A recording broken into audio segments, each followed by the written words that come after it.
Welcome to another episode of the Para Cave podcast. And now over to your host, Troy Warner, broadcasting live from the world-famous Para Cave. And yes, hello and welcome back to another episode of the Para Cave podcast. And this is something that I may try and do every week or every couple of weeks. I will probably try and get someone to join me doing this podcast, maybe another rugby league fan or content creator, but a rugby league week in review sort of podcast, NRL. This will cover the NRL for the week. As you know, I love talking about rugby league, and I do watch a hell of a lot of it. I know my wife Amanda doesn't like me watching a lot of it, but anyway, I sure do anyway because I need to keep up with what is going on in the world of rugby league. And look, we had the Las Vegas games. Obviously, I'm not going to cover those ones because I already covered those ones in the Troy's Take Las Vegas Games podcast last week. But on Thursday night, it kicked off with the Roosters taking on the Broncos. And the Broncos, geez, they put on a score, didn't they? 50 points to 14 against the Roosters team. Absolutely amazing there. It was 9 tries to 3. The Roosters actually scored the first try through Dominic Young, a prolific try scorer. Now, it was a wet night in Sydney at Allianz Stadium. But yeah, the Broncos certainly turned it on. Put 50 on them.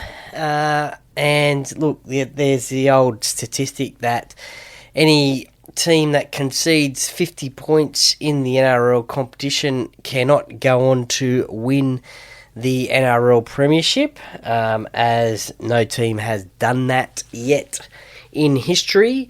So the Roosters were the first to join that list for 2025. Another team joined that list later on in the week, in the last game of the week, which we'll quickly touch on again later on in the podcast. So the Roosters, well, they look like they are going to struggle a little bit this season.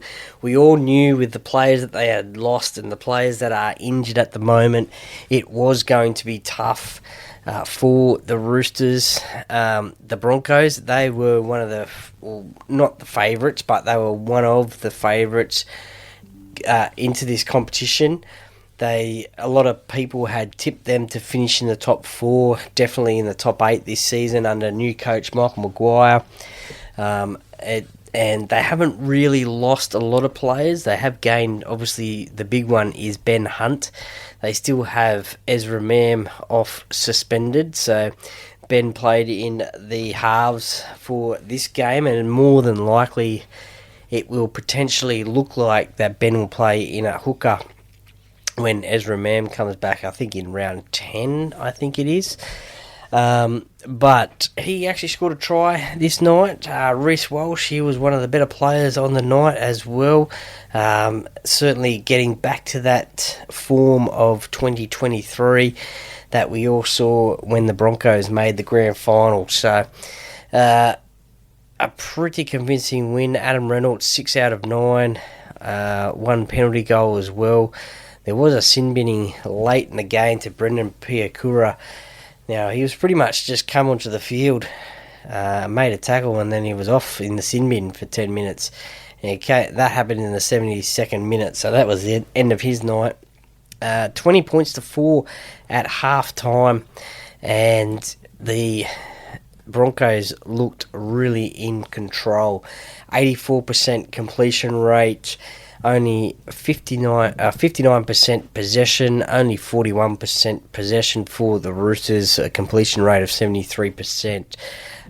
So that was a telling thing in this competition, in this game, I should say. Broncos missed 30 tackles, the Roosters 37. So, look, I don't think that is a massive difference there. So penalties conceded 6-all. So, look, the stats, they don't really tell the tale of the game. But the Broncos, who were probably a little bit, their minds were probably elsewhere as well, as we all know. tropical cyclone Alfred was about in southeast Queensland, Brisbane, and the upper northern New South Wales. So the Broncos, they actually got onto a plane straight after the game, I think it was, at Bankstown Airport to Toowoomba, and then drove, I think it was, from Toowoomba to Brisbane to get back to their homes with this tropical cyclone bearing down on the coast of Queensland. So they would have had a little bit on their minds as well as to what was happening back at home. So a little bit of concerning things for them. So I think, they, as I said, they would have had something on their minds as to what was going on. Now, a lot of people are talking about the game of Payne Haas, and is he the best prop in the game? Well, look, I probably would have to say yes, I think he probably is at this point. He is celebrating the Ramadan that is happening at the moment. And so that means I think you cannot eat between sunrise and sunset. So that must be tough being an NRL player and having to go through that. He played 49 minutes on the weekend against the Roosters. And so a pretty good effort there from Payne Haas. Also, he 15 runs, 167 metres. Also, he made 22 tackles. So, look, that's a pretty fair effort, that one. Tackle efficiency of 100%. So, yes, you'd like to say that he is the number one prop in the game. So that was the win by the Broncos over the Roosters. Now, the next game was at 6 o'clock on the Friday night out at Campbelltown. It was the West Tigers taking on the Newcastle Knights out there at Campbelltown. A pretty good attendance there of 13,160. And look, the Tigers, they look like a different side this year. They looked like they were in control of this game. It was 8-0 at half-time. Their new acquisitions to their team, Terrell May, Jerome Luai, they were probably the stars of the game. Lachlan Galvin as well. And I think they still have a few players to come back this week against Parramatta with Api Coruscant and also Buller as well, Jareen Buller at the fullback.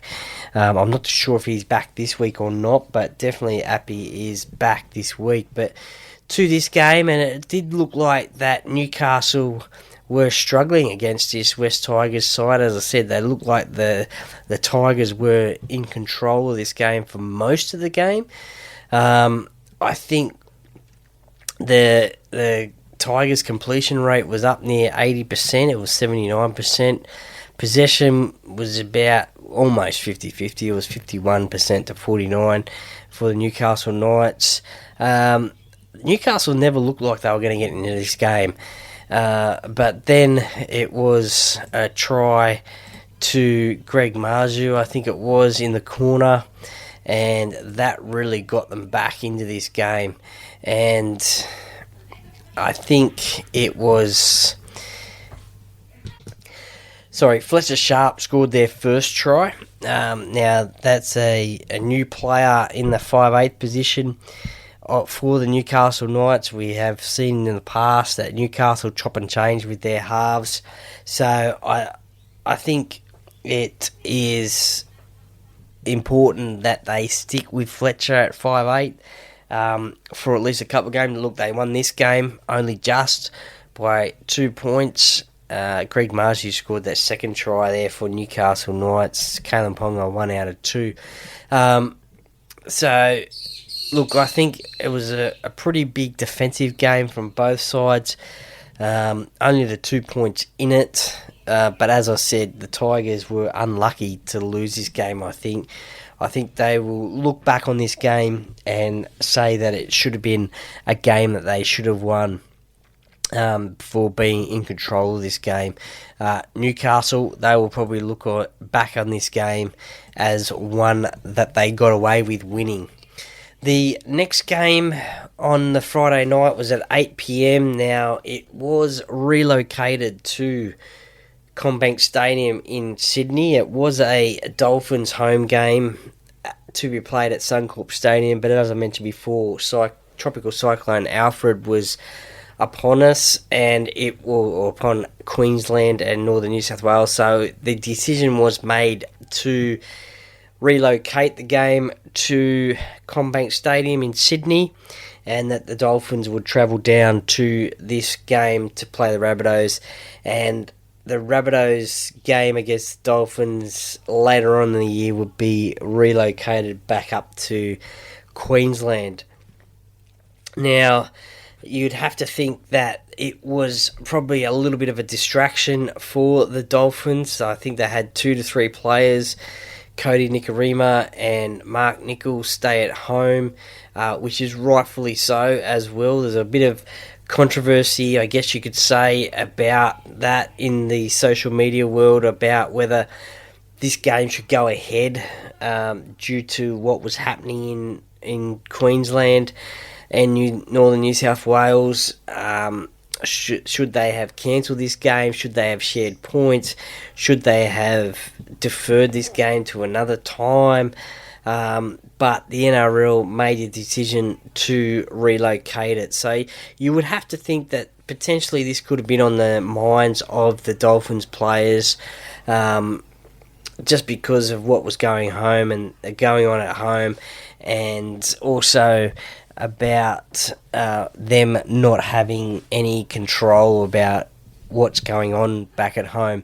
Now, look, the Dolphins as well, they had an early morning flight. I think it was, again, out of Bankstown. I could be potentially wrong about that one. To Toowoomba again, as I think Brisbane Airport was closed at the time. And they made an early return back to Queensland on Saturday. But look, the Rabbitohs, they were going into this game under a bit of pressure as well. Now that it was relocated back to Sydney, did that give them an advantage? They did have Supercoach Wayne Bennett on their side as well, who'd previously been at the Dolphins. But look, I think there could have possibly been a little bit more pressure on the Rabbitohs, to be honest. Now that this game was in Sydney, they had obviously Latrell Mitchell and Cam Murray missing. He is missing for the year. Latrell missing for 8 to 12 weeks with that hamstring injury. So they already had lost a couple of players going in. The good thing about this game is the fact that Campbell Graham was back after a long time playing rugby league. He had I think it was a sternum injury and a wrist injury, but he is back playing first grade rugby league, so it was great to see him. Lewis Dodd, the English signing that the Rabbitohs have signed last year, he wasn't playing. He was suspended for round 1 for something that happened in the Charity Shield. So Jamie Humphries, he really took his opportunity to have that number 7 jersey. He kicked 2 out of 3. It was 12-4 at half time. So it was a bit of a nerve-wracking time for the Rabbitohs, with the Dolphins coming back in the end. Jermaine Asako scored a double. Max Plath scored a try. Isaiah Tass, he scored I guess you could say, the winning try as well in the end to give the Rabbitohs the victory. So look, that will give the Rabbitohs some confidence going into next week's game. The Dolphins will look, now that supposedly the tropical cyclone has been downgraded to ex-tropical cyclone, and now just a tropical low. Look, there still is rain and floodwaters around their areas, so it's not completely back to normal there, but that major risk has gone. So, look, they will be playing Newcastle next week, and the Rabbitohs take on the Dragons, who they didn't play they played not so long ago in the Charity Shield. Speaking of the Dragons, they took on the Bulldogs at a sold-out Cogra Stadium, or Cogra Oval, as the older generation will call it. It is now called Netstrata Jubilee Stadium. And they went down to the Bulldogs, two fierce rivals. Both of these passionate fans were looking forward to this round one clash. As I said, it was sold out. The Bulldogs got the victory 28 points to 20 in front of a crowd of 16,211. Now, look, the Bulldogs scored first. It was 16-6 at half-time. You thought that the Bulldogs were in control of this match. But the Dragons came back,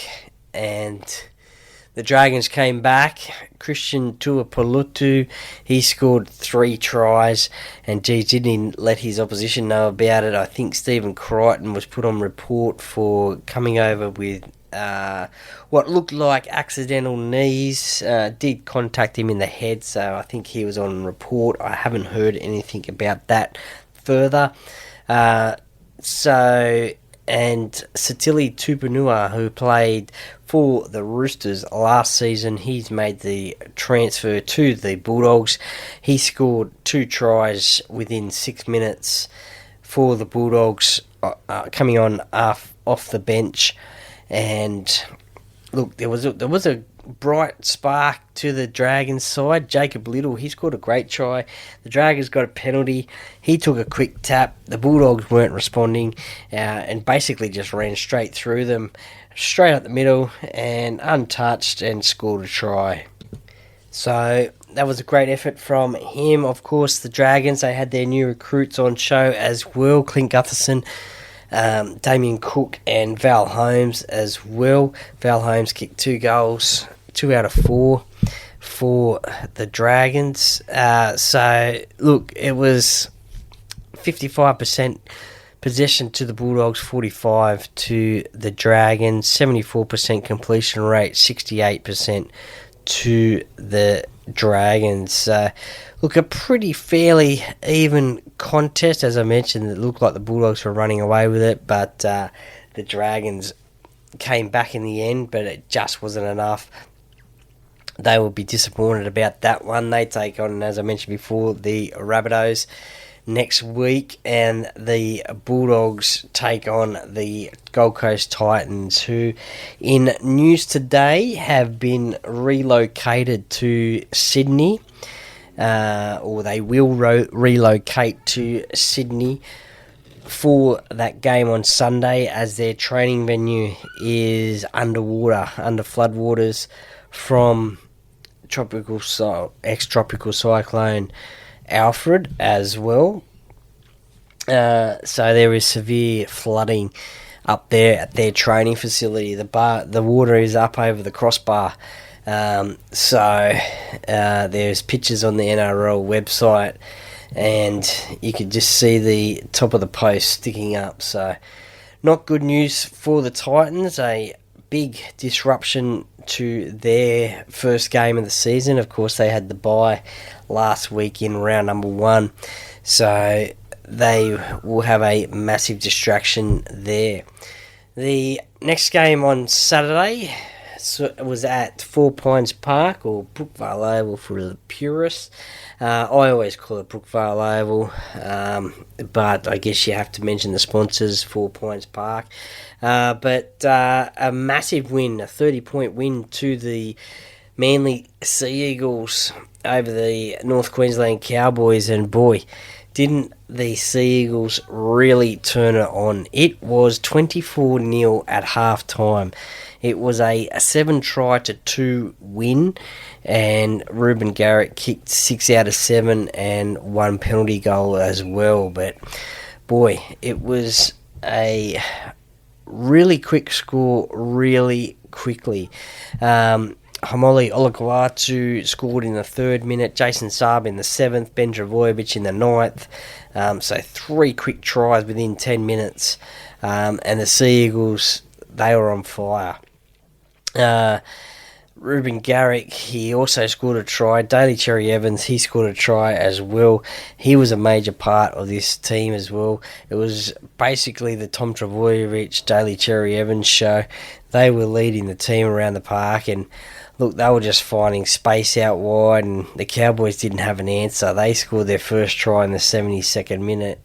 They got another one, a consolation try in the 77th, but look, it was just a blitz from the Manly Sea Eagles, who a lot of people have tipped to finish in the top 4 this season. So it'll be interesting to see what happens there. They basically starved the Cowboys of possession in this game. They had an extra 8 minutes of possession, 57% compared to the Cowboys' 43%. The Cowboys, however, they had a better completion rate, 85%, but it wasn't to be. The Manly Sea Eagles ran for about another 800 metres than the Cowboys. More offloads. Also, the missed tackles, again, Cowboys 36. A few intercepts in the game as well. A lot of penalties conceded by the Cowboys. They have to go back to the drawing board.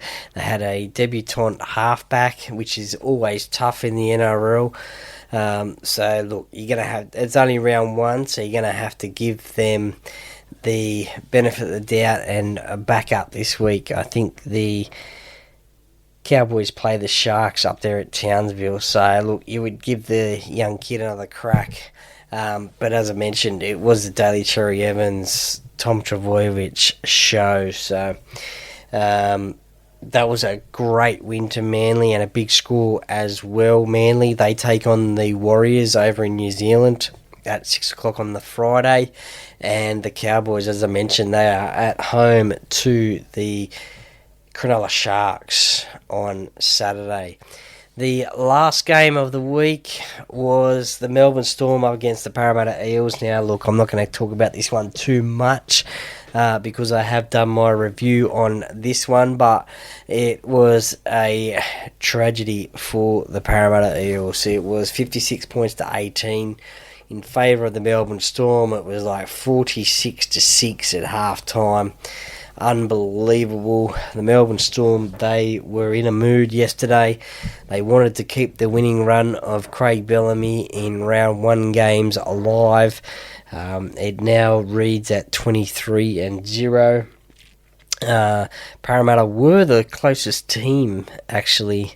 I saw a list of those games the other day, and Parramatta were the closest in beating that streak in 2023. The game went to Golden Point, but however, Harry Grant snuck over for a try to make it 16-12. But anyway, a new look Parramatta side under new coach Jason Riles. Just defence really cruelled them. They were going into the game without Mitchell Moses, obviously. Possession was 50-50. Look, I've gone through all this in the game review podcast, so if you haven't checked that one out yet, it's out today, so check that one out, and you'll hear all my thoughts about this game. But just quickly, very disappointing result for Parramatta fans. The Parramatta Eels, they take on the West Tigers at CommBank Stadium on Sunday, and the Melbourne Storm, they've got the bye, so a crucial game for them. 2 points for them, and then 2 points for the bye, and then they take on the Panthers in round number 3. So after this week's games, and obviously the Las Vegas games as well, the top 8 looks this way. The Melbourne Storm are on top. The Brisbane Broncos, Sea Eagles and Raiders round out the top 4. The Bulldogs, Panthers, Knights and Rabbitohs round out the top 8. And in 9th spot is the Titans, who had the bye last week. And then Then comes the Dolphins, Tigers, Sharks, Dragons, Warriors, Cowboys, Roosters, and unfortunately, at the moment, rounding out the competition in last place is my Parramatta Eels. So the only way is up for Parramatta, and look, that will happen. They will go up that ladder. I can vouch for that. I am pretty confident that they will definitely go up from 17th spot. Thank you very much for listening to this quick, I guess you could say, NRL review. Look, there hasn't been any major other NRL news to come out in the last week or so. The only other news that has happened was as I mentioned before, the Gold Coast Titans relocating to Sydney after Gold Coast flooding. The Dally M Leaders Board, we'll go to that one actually. So the leaderboard after round one was basically those players that I spoke about. Kalen Ponga, Ryan Pappenhausen, Tom Trbojevic are all on 6 points. On 5 points, Jai Gray, Nathan Cleary, Pat Carrigan, Payne Haas, Xavier Savage. 4 points, Cameron Munster, Connor Tracy, Jacob Preston, Keon Kolamatangi. 3 points, Corey Horsburgh, Dylan Lucas, Isaiah Yeo, Satili Tupanua. So that's your leaderboard for the Dally M medal. So no surprises up there for equal first spot. Kalen Ponga, Ryan Pappenhausen, Tom Trbojevic. No other real news that has come out today of NRL news. If any does come out, we will cover that in next week's NRL round review. The only other news that came out today was the fact that Taylor May, the former Panther, all domestic violence charges have been dropped, and the NRL have said that he is free to play NRL again. So not 100% sure if a club or which club will pick him up. Suggestions that he should go to the Tigers with Justin Olam medically retired and hooking up with his brother Terrell at the Tigers, and also with those former Panther players there as well. So maybe that might happen. I'm not 100% sure, but I will let you know if whatever happens to Taylor in who he signs for in a NRL round review podcast. Thank you very much for listening to this on Apple or Spotify or wherever you get your podcast from. I really appreciate it. Please share it with your family and friends if you wish to do that. Any support would be much appreciated. And the Paracave podcast, by the fan, for the fans. Go Para!